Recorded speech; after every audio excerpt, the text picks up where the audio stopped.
to Early Spring by Vincent Benét. I'm writing this down because I don't ever want to forget the way it was.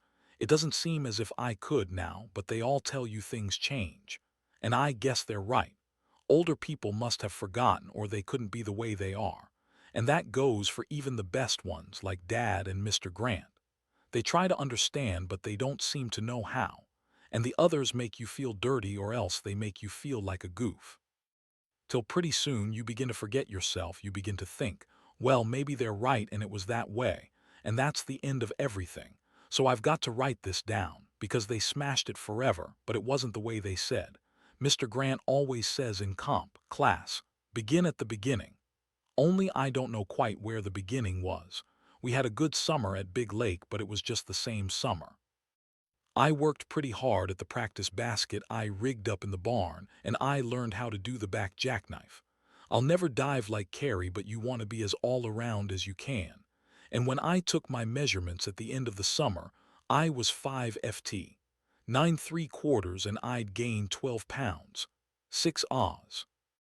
That isn't bad for going on 16, and the old chest expansion was okay. You don't want to get too heavy, because basketball's a fast game, but the year before was the year when I got my height, and I was so skinny, I got tired. But this year, Carey helped me practice a couple of times and he seemed to think I had a good chance for the team. So I felt pretty set up. They'd never had a sophomore on it before. And Carey's a natural athlete, so that means a lot from him. He's a pretty good brother, too. Most juniors at State wouldn't bother with a fellow in high. It sounds as if I were trying to run away from what I have to write down, but I'm not. I want to remember that summer, too, because it's the last happy one I'll ever have. Oh, when I'm an old man, 30 or 40, things may be all right again. But that's a long time to wait and it won't be the same. And yet, that summer was different, too, in a way. So it must have started then, though I didn't know it. I went around with the gang as usual and we had a good time. But every now and then it would strike me we were acting like awful kids. They thought I was getting the big head, but I was. It just wasn't much fun, even going to the cave. It was like going on shooting marbles when you're in high. I had sense enough not to try to tag after Carey and his crowd. You can't do that. But when they all got out on the lake in canoes, warm evenings, and somebody brought a phonograph along, I used to go down to the point, all by myself, and listen and listen. Maybe they'd be talking or maybe they'd be singing, but it all sounded mysterious across the water. I wasn't trying to hear what they said, you know. That's the kind of thing Tot Pickens does. I just listen with my arms around my knees, and somehow it would hurt me to listen, and yet I'd rather do that than be with the gang. I was sitting under the 4 pines one night right down by the edge of the water. There was a big moon and they were singing. It's funny how you can be unhappy and nobody know it but yourself. I was thinking about Sheila Coe. She's Carrie's girl. They fight but they get along. She's awfully pretty and she can swim like a fool. Once Carrie sent me over with her tennis racket and we had quite a conversation. She was fine. And she didn't pull any of this big sister stuff either, the way some girls will with a fellow's kid brother. And when the canoe came along by the edge of the lake, I thought for a moment it was her. I thought maybe she was looking for Carrie and maybe she'd stop and maybe she'd feel like talking to me again. I don't know why I thought that. I didn't have any reason. Then I saw it was just the Sharon kid, with a new kind of bob that made her look grown up, and I felt sore. She didn't have any business out on the lake at her age. She was just a sophomore in high, the same as me. I chunked a stone in the water and it splashed right by the canoe, but she didn't squeal. She just said fish and chuckled. It struck me it was a kid's trick trying to scare a kid. "Hello, Helen," I said. "Where did you swipe the gunboat?" "They don't know I've got it," she said. "Oh, hello, Chuck Peters. How's Big Lake?" "All right," I said. "How was camp?" "It was peachy," she said. "We had a peachy counselor, Miss Morgan. She was on the Wellesley field hockey team." "Well," I said, "we missed your society." Of course we hadn't, because they're across the lake and don't swim at our raft, but you ought to be polite. "Thanks," she said. "Did you do the special reading for English? I thought it was dumb." "It's always dumb," I said. "What canoe is that?" "It's the old one," she said. "I'm not supposed to have it out at night, but you won't tell anybody, will you?" "Be your age," I said. I felt generous. "I'll paddle a while if you want," I said. All right, she said, so she brought it in and I got aboard. She went back in the bow and I took the paddle. I'm not strong on carting kids around as a rule, but it was better than sitting there by myself. Where do you want to go? I said.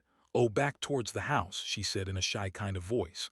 I ought to, really. I just wanted to hear the singing. K.O., I said. I didn't paddle fast, just let her slip. There was a lot of moon on the water. We kept around the edge so they wouldn't notice us. The singing sounded as if it came from a different country, a long way off. She was a sensible kid. She didn't ask fool questions or giggle about nothing at all. Even when we went by Fetter's Cove. That's where the lads from the bungalow colony go, and it's pretty well populated on a warm night. You can hear them talking in low voices and now and then a laugh. Once Tot Pickens and a gang went over there with a flashlight, and a big bohunk chased them for half a mile. I felt funny going by there with her. But I said, well, it's certainly old home week, in an offhand tone because after all you've got to be sophisticated. And she said, people are funny, in just the right sort of way. I took quite a shine to her after that and we talked. The Sharons have only been in town 3 years and somehow I'd never really noticed her before. Mrs. Sharon's awfully good-looking, but she and Mr. Sharon fight. That's hard on a kick. And she was a quiet kid. She had a small kind of face and her eyes were sort of like a kitten's. You could see she got a great kick out of pretending to be grown-up, and yet it wasn't all pretending. A couple of times, I felt just as if I were talking to Sheila Coe. Only more comfortable because, after all, we were the same age. Do you know, after we put the canoe up, I walked all the way back home, around the lake. And most of the way, I ran. I felt swell too. I felt as if I could run forever and not stop. It was like finding something. I hadn't imagined anybody could ever feel the way I did about some things. And here was another person, even if it was a girl. Carrie's door was open when I went by and he stuck his head out and grinned. Well, kid, he said, stepping out. Sure, with Greta Garbo, I said, and grinned back to show I didn't mean it. I felt sort of lightheaded with the run and everything. Look here, kid, he said, as if he was going to say something. Then he stopped, but there was a funny look on his face, and yet I didn't see her again till we were both back in high. Mr. Sharon's uncle died back east and they closed the cottage suddenly. But all the rest of the time at Big Lake, I kept remembering that night and her little face. If I'd seen her in daylight first, it might have been different. No, it wouldn't have been. All the same, I wasn't even thinking of her when we bumped into each other the first day of school. It was raining and she had on a green slicker and her hair was curly under her hat. We grinned and said hello and had to run. But something happened to us, I guess. I'll say this now, it wasn't like Tot Pickens and Mabel Palmer. It wasn't like Junior David and Betty Page, though they've been going together ever since kindergarten. It wasn't like any of those things. We didn't get sticky and sloppy. It wasn't like going with a girl. Gosh, there'd be days and days when we'd hardly see each other except in class. I had basketball practice almost every afternoon and sometimes evenings, and she was taking music lessons 4 times a week. But you don't have to be always toozing with a person if you feel that way about them. You seem to know the way they're thinking and feeling, the way you know yourself. Now let me describe her. She had that little face and the eyes like a kitten's. When it rained, her hair curled all over the back of her neck. Her hair was yellow. She wasn't a tall girl, but she wasn't chunky, just light and well-made and quick. She was awfully alive without being nervous. She never bit her fingernails or chewed the end of her pencil, but she'd answer quicker than anyone in the class. Nearly everybody liked her, but she wasn't best friends with any particular girl, the mushy way they get. The teachers all thought a lot of her, even Miss Eagles. Well, I had to spoil that. If we'd been like Tot and Mabel, we could have had a lot more time together, I guess. But Helen isn't a liar and I'm not a snake. It wasn't easy going over to her house because Mr. and Mrs. Sharon would be polite to each other in front of you, and yet there'd be something wrong. And she'd have to be fair to both of them, and they were always pulling at her. But we'd look at each other across the table, and then it would be all right. I don't know when it was that we knew we'd get married to each other sometime. We just started talking about it one day as if we always had. We were sensible, we knew it couldn't happen right off. We thought maybe when we were 18. That was 2 years, but we knew we had to be educated. You don't get as good a job if you aren't, or that's what people say. We weren't mushy either, like some people. We got to kissing each other goodbye sometimes because that's what you do when you're in love. It was cool the way she kissed you, it was like leaves. But lots of the time we wouldn't even talk about getting married. We'd just play checkers or go over the old Latin, or once in a while go to the movies with the gang. It was really a wonderful winter. I played every game after the first one and she'd sit in the gallery and watch and I'd know she was there. You could see her little green hat or her yellow hair. Those are the class colors, green and gold. And it's a queer thing, but everybody seemed to be pleased. That's what I can't get over. They like to see us together. The grown people, I mean. Oh, of course, we got kidded too. And old Mrs. Withers would ask me about my little sweetheart in that awful damp voice of hers. But mostly they were all right. Even Mother was all right, though she didn't like Mrs. Sharon. I did hear her say to Father once, "Really, George, how long is this going to last?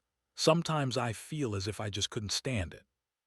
Then Father chuckled and said to her, "Now, Mary, last year you were worried about him because he didn't take any interest in girls at all." "Well," she said, "he still doesn't. Oh, Helen's a nice child, no credit to Eva Sharon, and thank heaven she doesn't giggle.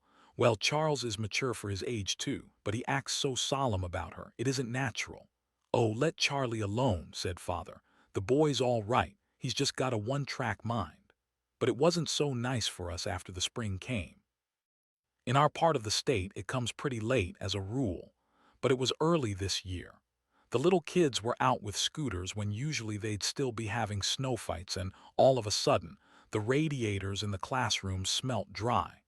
You got used to that smell for months. And then, there was a day when you hated it again and everybody kept asking to open the windows. The monitors had a tough time that first week. They always do when spring starts, but this year it was worse than ever because it came when you didn't expect it. Usually basketball's over by the time spring really breaks, but this year it hit us while we still had 3 games to play, and it certainly played hell with us as a team. After Bladesburg nearly licked us, Mr. Grant called off all practice till the day before the St. Matthew's game. He knew we were stale, and they've been state champions 2 years. They'd have walked all over us, the way we were going. The first thing I did was telephone Helen, because that meant there were 6 extra afternoons we could have if she could get rid of her music lessons anyway.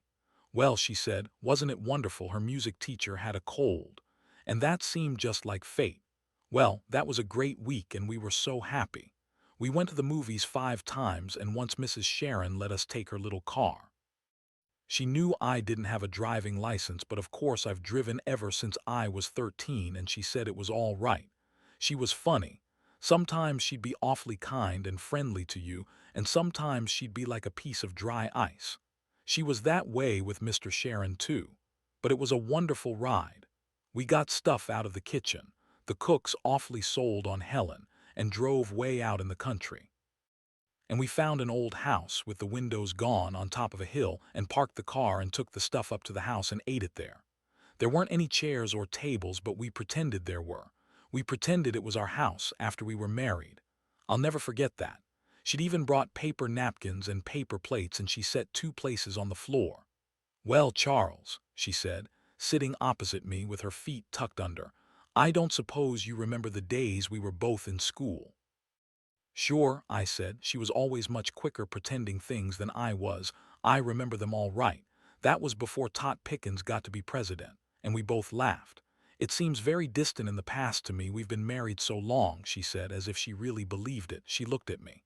"Would you mind turning off the radio, dear?" she said. "This modern music always gets on my nerves." "Have we got a radio?" I said. "Of course, Chuck. With television. Of course, Chuck."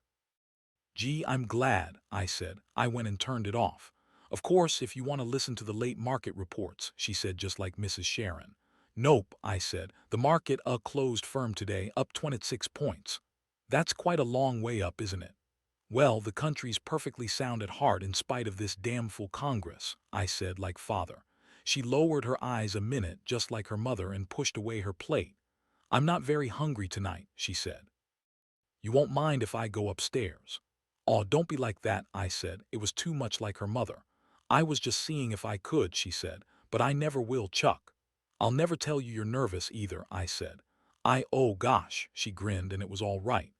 Mr. Ashland and I have never had a serious dispute in our wedded lives, she said, and everybody knows who runs that family. We just talk things over calmly and reach a satisfactory conclusion, usually mine. Say, what kind of house have we got? It's a lovely house, she said. We've got radios in every room and lots of servants. We've got a regular movie projector and a library full of good classics, and there's always something in the icebox. I've got a shoe closet. A what? A shoe closet. All my shoes are on tipped shelves like mother's, and all my dresses arc on those padded hangers. And I say to the maid, Elsie, Madam will wear the new French model today. What are my clothes on? I said. Christmas trees. Well, she said, you've got lots of clothes and dogs, you smell of pipes in the open and something called Harrisburg tweed. I do not, I said. I wish I had a dog, it's a long time since Jack. Oh, Chuck, I'm sorry, she said. Oh, that's all right, I said. He was getting old and his ear was always bothering him, but he was a good pooch, go ahead. Well, she said, of course we give parties, cut the parties, I said. Chuck, they're grand ones. I'm a homebody, I said. Give me my wife and my little family and say, how many kids have we got anyway? She counted on her fingers. 7. Good Lord, I said. Well, I always wanted 7. You can make it 3 if you like. Oh, 7's all right, I suppose, I said, but don't they get awfully in the way? No, she said. We have governesses and tutors and send them to boarding school. Okay, I said, but it's a strain on the old man's pocketbook just the same. Chuck, will you ever talk like that? Chuck, this is when we're rich. Then suddenly she looked sad. Oh, Chuck, do you suppose we ever will? She said. Why, sure, I said. I wouldn't mind if it was only a dump, she said. I could cook for you. I keep asking Hilda how she makes things. I felt awfully funny. I felt as if I were going to cry. We'll do it, I said. Don't you worry. Oh, Chuck, you're a comfort, she said. I held her for a while. It was like holding something awfully precious. It wasn't mushy or that way. I know what that's like too. It takes so long to get old, she said. I wish I could grow up tomorrow. I wish we both could. Don't you worry, I said. It's going to be all right. We didn't say much going back in the car, but we were happy enough. I thought we passed Miss Eagles at the turn. That worried me a little because of the driving license. But after all, Mrs. Sharon had said we could take the car. We wanted to go back again after that, but it was too far to walk, and that was the only time we had the car. Mrs. Sharon was awfully nice about it, but she said, thinking it over, maybe we'd better wait till I got a license. Well, Father didn't want me to get one till I was 17, but I thought he might come around. I didn't want to do anything that would get Helen in a jam with her family.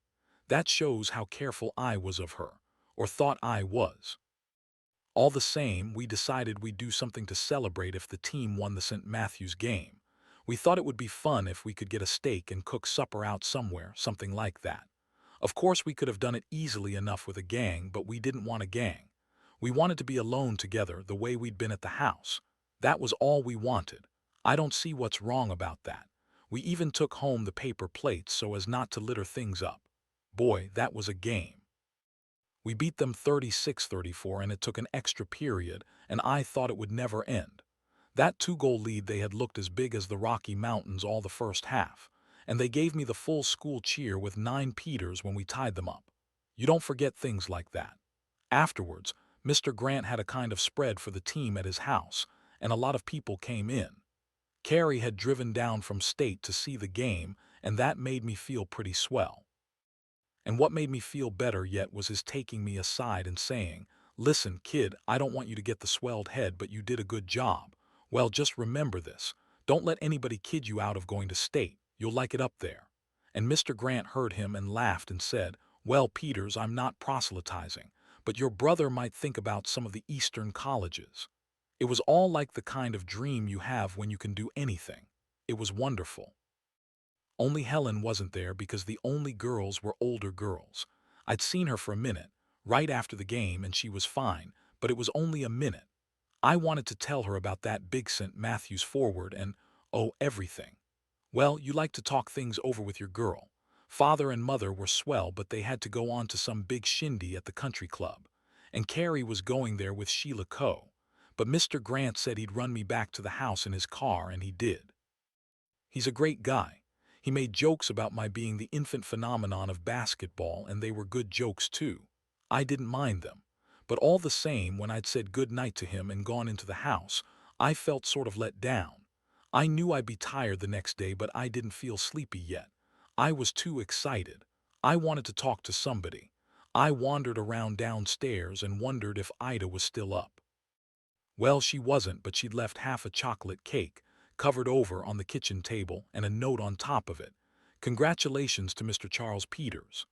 Well, that was awfully nice of her, and I ate some. Then I turned the radio on and got the time signal, 11, and some snappy music. But still, I didn't feel like hitting the hay.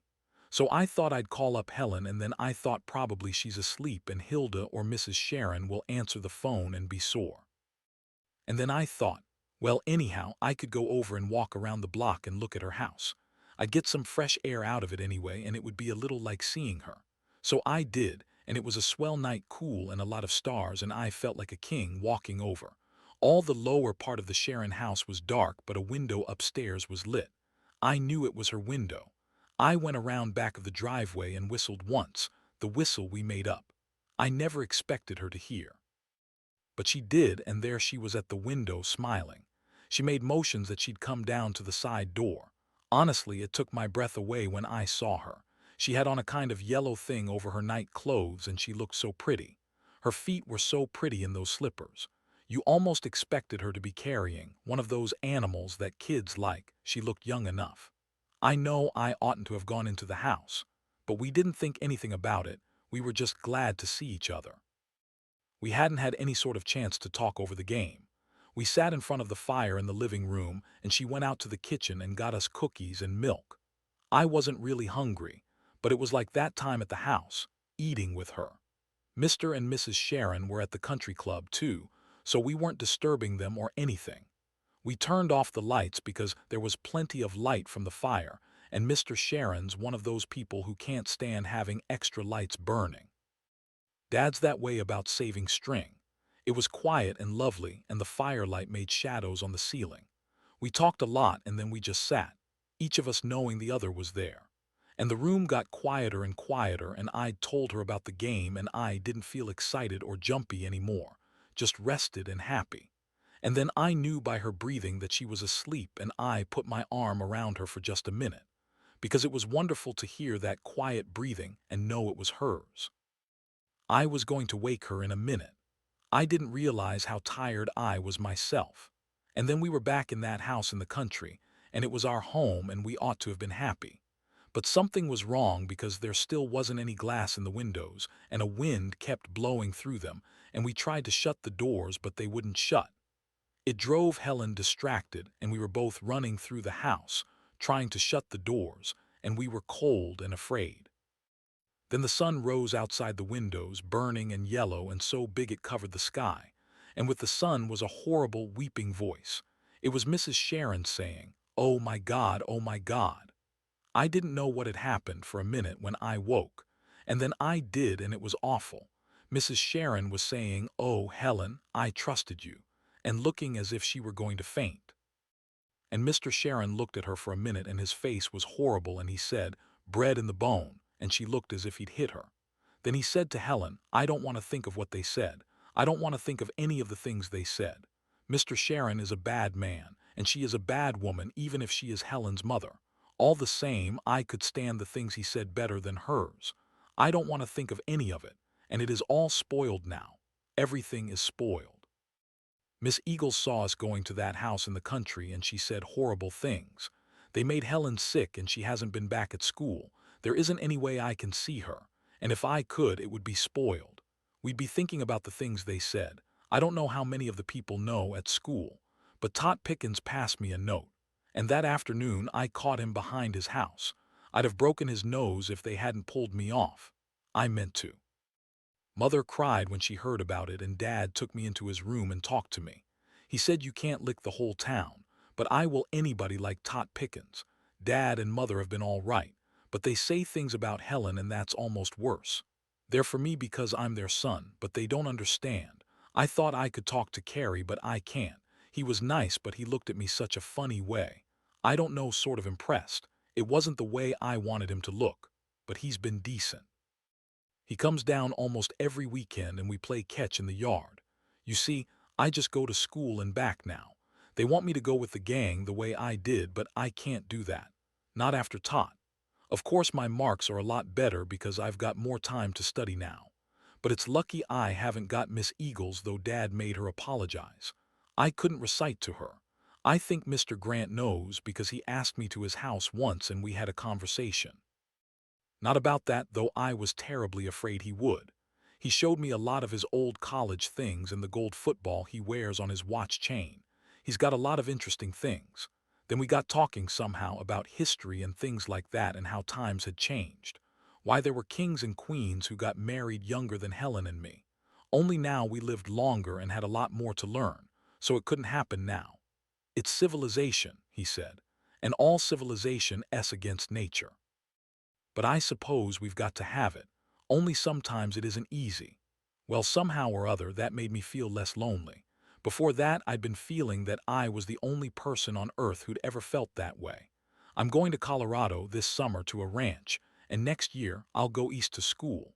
Mr. Grant says he thinks I can make the basketball team if I work hard enough, though it isn't as big a game in the East as it is with us. Well, I'd like to show them something. It would be some satisfaction. He says not to be too fresh at first, but I won't be that. It's a boys' school and there aren't even women teachers. And maybe afterwards I could be a professional basketball player or something where you don't have to see women at all. Carrie says I'll get over that, but I won't. They all sound like Mrs. Sharon to me now when they laugh. They're going to send Helen to a convent. I found out that. Maybe they'll let me see her before she goes. But if we do, it will be all wrong and in front of people and everybody pretending. I sort of wish they don't, though I want to terribly. When her mother took her upstairs that night, she wasn't the same Helen. She looked at me as if she was afraid of me. And no matter what they do for us now, they can't fix that.